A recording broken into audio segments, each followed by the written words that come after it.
अस्सलाम वालेकुम respected principles. I am Abdul Hamid, director IT from DPA colleges Punjab. Respected principles, इस video में मैं आपके साथ शेयर कर रहा हूँ कि आप लोग अपने इंटरव्यू के मार्क्स कैसे सीटीए कैंडिडेट्स के ऐड करेंगे और ड्यूरिंग इंटरव्यू कौन कौन सी ऐसी एक्टिविटीज़ हैं जो आप लोग परफॉर्म करेंगे। इसके लिए हम आपके अकाउंट को लॉगिन करते हैं। लॉगिन करके हम इस सीटीआई मेन्यू पे आते हैं और इसमें एप्लीकेशन लिस्ट पर क्लिक कर लेते हैं। यहाँ पर हमारे पास जितने भी एप्लीकेंट्स आए हैं वो सारे के सारे नजर आ रहे होंगे और नीचे उनके डॉक्यूमेंट्स, उनके रीजंस, उनका स्टेटस, तमाम चीजें आपको शो होंगी। सबसे पहली बात तो ये कि आप सिर्फ और सिर्फ उन कैंडिडेट्स के मार्क्स ऐड कर सकते हैं जिनका स्टेटस इस वक्त वेरीफाइड है, जिनके डॉक्यूमेंट्स आपने देख लिए होंगे। चाहे तो अपलोडेड डॉक्यूमेंट आपने देखे हैं डाउनलोड करके, या चाहे आपने उसके डॉक्यूमेंट्स फिजिकली देखने हैं। सिर्फ और सिर्फ जिसका यहाँ पर स्टेटस वेरीफाइड आ रहा होगा, आप उसके इंटरव्यू के मार्क्स ऐड कर सकते हैं। आप देखें यहाँ पे इसके साथ कोई ऐसा बटन नहीं आ रहा जिससे आप इसे ऐड कर सकें। आप थोड़ा सा नीचे जाएंगे तो ये वेरीफाइड कैंडिडेट्स है और यहाँ पर इसके साथ प्लस का बटन ऐड कर दिया गया है। आप जब इस प्लस के बटन पर ऐड करेंगे तो आप इस कैंडिडेट के यहाँ से इंटरव्यू के मार्क्स ऐड कर सकेंगे और ऐड करके एंटर कर देंगे। इंटरव्यू के मार्क्स ऐड करके आप एंटर कर देंगे। सबसे पहले on the day of the interview आप तमाम के तमाम स्टूडेंट्स की एक्सेल शीट डाउनलोड कर लीजिए। यहां से अपने सब्जेक्ट पर फिल्टर लगाएं, इस फिल्टर पर प्रेस करें और एक्सपोर्ट कर लें। जब आप एक्सपोर्ट करेंगे तो इन कैंडिडेट्स की एक लिस्ट डाउनलोड होगी जिसके आगे आप उसका सिग्नेचर का कॉलम बनाइए ताकि आप उसकी अटेंडेंस मार्क कर सकें। रिमेंबर दिस थिंग कि आपने तमाम के तमाम कैंडिडेट्स की जो इंटरव्यू के लिए आपके पास आएंगे, आपने उनकी अटेंडेंस लेनी। उसके बाद आपने उसका स्टेटस चेक करना है अपने इस पोर्टल पर। अगर तो उनके वही 4 स्टेटस हैं, डॉक्यूमेंट्स आर इनकम्प्लीट, डॉक्यूमेंट्स जो रीडेबल नहीं है, या डॉक्यूमेंट्स अपलोड ही नहीं किए गए, और एनी अदर में आपने डॉक्यूमेंट्स का लिखा हुआ है, तो फिर आप इन कैंडिडेट्स को पहले वेरीफाई करेंगे।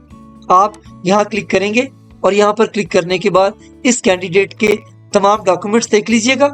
अगर उसके डॉक्यूमेंट जो उसने आपके सामने फिजिकली आपको दिखाए हैं, ओरिजिनल डॉक्यूमेंट्स, वो इस चार्ट के साथ मैच करते हैं जो उसने एंटर किया हुआ है, जिसमें उसने अपने मार्क्स और सीजीपीए लिखा हुआ है, तो फिर आप इस कैंडिडेट का स्टेटस अनवेरीफाई से वेरीफाई कर दें। जब आप इसका स्टेटस अनवेरीफाई से वेरीफाई करेंगे तो फिर आपके पास उसके इंटरव्यू मार्क्स ऐड करने की ऑप्शन आ जाएगी। आपने ओरिजिनल ट्रांसक्रिप्ट के साथ हर स्टूडेंट के ये मार्क्स मैच करके देखने। यहाँ पर ये भी देखिएगा कि ये जो सीजीपीए के ऊपर परसेंटेज स्टूडेंट ने लिखी हुई है, ये स्टूडेंट की परसेंटेज हमारी उस पॉलिसी के साथ मैच करती है। और वो पॉलिसी क्या कह रही है कि या तो ट्रांसक्रिप्ट के ऊपर, डिग्री के ऊपर परसेंटेज यूनिवर्सिटी ने लिख दी हो तो फिर तो वो एक्सेप्टेबल है। अगर स्टूडेंट ने भी वही परसेंटेज लिखी है जो डिग्री और मार्क्स शीट पर मौजूद है तो फिर तो ये एक्सेप्टेबल है। अगर ऐसा नहीं है तो फिर इस सीजीपीए को आपने उस फॉर्मूले के तहत जो एचईसी ने हमें दिया है और पॉलिसी में मेंशन है, आपने देखना है कि अगर इसका टोटल सीजीपीए 4 है और इसने 3.4 गेट किया हुआ है तो क्या इसकी परसेंटेज उस पॉलिसी के मुताबिक यही बनती है जो इसने लिखी हुई है, तो फिर तो ये एक्सेप्टेबल है। अगर ऐसा नहीं है तो फिर आप इसे रिजेक्ट कर दीजिए, यानी इसका स्टेटस चेंज मत कीजिए, ना ही इसके इंटरव्यू के मार्क्स आप लगाइए, ना ही इसका इंटरव्यू कंडक्ट कीजिए। हमें इस चार्ट पर रिलाई करना है जो स्टूडेंट ने एंटर किया हुआ है। अगर इसमें कोई मिस्टेक है, स्टूडेंट क्लेम करता है जी मेरे से गलती हो गई है, तो आपने उसे एंटरटेन नहीं करना। वो फिर ग्रीवियंस कमेटी के पास चला जाएगा जब आपका इंटरव्यू का प्रोसेस खत्म होगा। तो उसके बाद देन ग्रीवियंस कमेटी देखेगी कि उन्होंने ऐसे स्टूडेंट्स को एंटरटेन करना है जो अपना एक फॉर्म भी प्रॉपरली फिल नहीं कर सकते, या जिन्होंने एचडी को ज्वाइन करने से पहले पॉलिसी को भी ध्यान से नहीं देखा कि इस पॉलिसी के अंदर हमारे पास कन्वर्जन फॉर्मूले कौन से मौजूद हैं। आप इस चार्ट को मैच कीजिए। अगर इस चार्ट में और ओरिजिनल डॉक्यूमेंट्स में कोई मिस्टेक नहीं है तो आप इस अनवेरीफाइड स्टूडेंट का स्टेटस वेरीफाई कीजिए, फिर इसका इंटरव्यू कंडक्ट कीजिए। अब वो स्टूडेंट कि जिनको हम लोगों ने वेरीफाई किया हुआ है उनके साथ भी आपने यही मेथड यूज करना है कि जो वेरीफाइड है आप पहले उसके तमाम डॉक्यूमेंट्स देखिए, उसके डॉक्यूमेंट्स अगर इस चार्ट के साथ मैच कर रहे हैं, उसने ये प्रॉपर फिल किया हुआ है, कोई डबल डिग्री की वजह से उसको मार्क्स तो नहीं मिले हुए, अगर ऐसा कुछ नहीं है तो फिर आप उसके भी इंटरव्यू मार्क्स ऐड कर दें। इसका एक लॉग अपने पास जरूर रखिएगा कि आपने किस स्टूडेंट के साथ किस तरीके से उसके डॉक्यूमेंट्स देखकर आपने उसको वेरीफाई या अनवेरीफाई किया है। सो दोनों कैटेगरीज आपकी कवर हो गई कि अगर आपके स्टूडेंट अनवेरीफाई हैं और वो डॉक्यूमेंट ले आते हैं तो पहले आप उन्हें वेरीफाई कर लीजिए और वेरीफाई करने के बाद उनके इंटरव्यू करके उनके मार्क्स लगा दीजिए।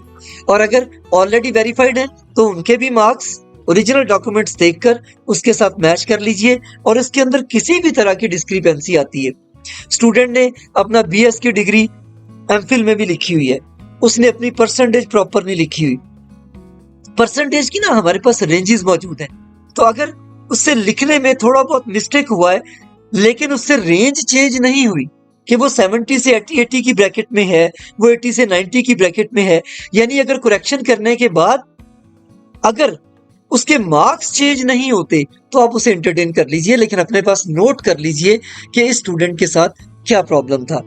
जब ये तमाम स्टूडेंट्स अपने इंटरव्यू दे देंगे देन ग्रीवियंस कमेटी के जो 2 से 3 दिन हम देंगे उसके बाद फाइनल मेरिट लिस्ट पब्लिश होगी और जो आपके टॉप कैंडिडेट्स होंगे फिर आप उनको सिलेक्ट करेंगे कि वो अपनी ज्वाइनिंग दे सकें। उनके ज्वाइनिंग लेटर भी आपके सॉफ्टवेयर से यहीं से डाउनलोड होंगे, उनके ज्वाइनिंग लेटर भी आपके इसी सॉफ्टवेयर से डाउनलोड होंगे। फिर जब वो ज्वाइन कर लेगा, अपने डॉक्यूमेंट्स की कॉपीज वगैरह जमा करा देगा आपको, तो फिर आप जो है उसको यहाँ पर ज्वाइंट के ऊपर क्लिक कीजिएगा। ये जो ऊपर आपके पास ये आ रहे हैं, अभी ये जब आप इंटरव्यूज लेना शुरू करेंगे तो पीयर फॉर इंटरव्यू की तादाद बढ़ना शुरू हो जाएगी और जब 5 डेज के बाद ये क्लोजिंग होगी तो उसके अंदर एब्सेंट्स भी आपके पास आ जाएंगे। देन जब आप सिलेक्ट कर लेंगे टॉप मेरिट के स्टूडेंट्स को, कैंडिडेट्स को, तो यहाँ पे सिलेक्टेड लिस्ट भी पॉपुलेट हो जाएगी और फिर जैसे जैसे आपके पास ज्वाइन करते जाएंगे ये ज्वाइनिंग भी आपके पास होती रहेगी। मैं फिर से आपको बता रहा हूँ, आपका ये काम है कि ओरिजिनल डॉक्यूमेंट्स के साथ उनके एंटर्ड मार्क्स को मैच करके देखना और उनकी परसेंटेजेस के मुताबिक उनके मार्क्स देख लेना जो उन्हें एलोकेट हुए हुए। अगर ये दोनों चीजें ठीक हैं तो आप उनको इंटरव्यू कर लीजिए और उनके इंटरव्यू के मार्क्स लगा दीजिए ताकि वो फाइनल मेरिट लिस्ट के लिए एलिजिबल हो जाएं। Thank you.